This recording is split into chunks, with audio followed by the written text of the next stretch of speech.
ढेंकानाल जिला कामाख्यानगर अबकारी टीम मिलित चढ़ाऊ चार जण देशी मद माफिया गिरफ होती। एसहित अबकारी टीम जबत करिथिबा सामग्री भितर रही गोटे स्कॉर्पियो 2टी मोबाइल फोन 18 गोटी ब्यारेल रे थिबा देशी मद जहा प्राय 900 लिटर हेबो बोली अबकारी सूत्ररू प्रकाश मिली। गिरफ अभियुक्त माने परजंग थाना आंबपलास ग्रामर मंटू साहू और बलराम साहू। तेबे अन्य जने अभियुक्त सरोज साहू फेरार हो जाइथिबा जणा पड़िछि। समस्ते एक स्कॉर्पियो रे परजंग अंचलरू देशी मद नहीं भुवन अंचल को जाउथिले, जहाकू धरिबा पई बाईसिंगा गाँ निकट रे छपी रहिथिला अबकारी टीम एवं सेमानकू धरिबारे सफल होइथिले। सेहिपरि तुमुसिंगा थाना अंचलर बनिता नायक और बिरंची नारायण बेहरांको अबकारी टीम देशी मद बेपार करुथिबा बेले काबू करी कोर्ट चालाण करिछि।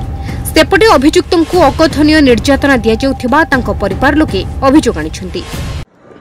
नाडा कोन आला साहू पुअमान को धरिकी आइली बाटरे धरिकी माद देई गाड़ी भांगी हाणी गई गाड़ी किए अबकारी वाला कोन चाहू पुअमानकर कोन हेछि पुअमानकर खंडिया दंडिया है चाली पारनाहांती जमा नुह रक्त बाहरी आउ दूसरी आम जहाँ दंड देवा कथा पुअमान को देवे आउ जी धईदा ताको जो मार से दंड पाऊ।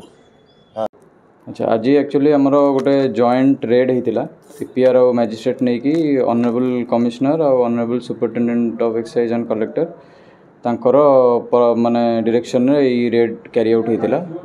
आज एक्चुअली भोर 4टा 4:30 ये समय आम गोटे खबर थिला जे गोटे स्कॉर्पियो गाड़ी महिंद्रा स्कॉर्पियो गाड़ी मद नहीं आसूची बेआईन मद नहीं आसूची आमर फ्रॉम परजंग टुवर्ड्स भुवन आसूची। तो आम ताको ये इंटरसेप्ट करूँ बहुत स्पीड रे आसला लाइक 120 130 स्पीड रे आसला। तो आम ये 5टा 6टा अदर व्हीकल सब आनिकी ताको आमर गवर्नमेंट व्हीकल नहीं ताको आम ऑब्स्ट्रक्ट करूँ। ऑब्स्ट्रक्ट करके सी आमको माने किसी आम ऑफिसर भी इंजर्ड होती आमको बाड़ेकी गाड़ी बाड़ेकी ता निज गाड़ी भी सी भी निजे बाड़े गाड़ी बहुत जोरे बाड़े ताको आम धरीचु। तो सेठू आम पाखापाखि 990 लिटर्स ऑफ माने आईडी लिकर जोड़ा हाथ रंधा मद महुली मद से जबत करूँ।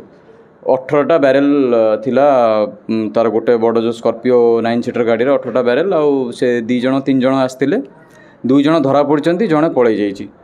तो जो 2 जण धरा पड़ती से आंबपलास परजंग गाँव मंटू साहू बलराम साहू ये 2 भाई धरा पड़ती आउ किंतु तांकर बड़ भाई जे सरोज साहू सी फेरार अच्छा आम धरी पार्लुनि स्पॉट उपरे सी पलि जाइछन्ति। कामाख्यानगररू Pratap Kumar Sahu report news India.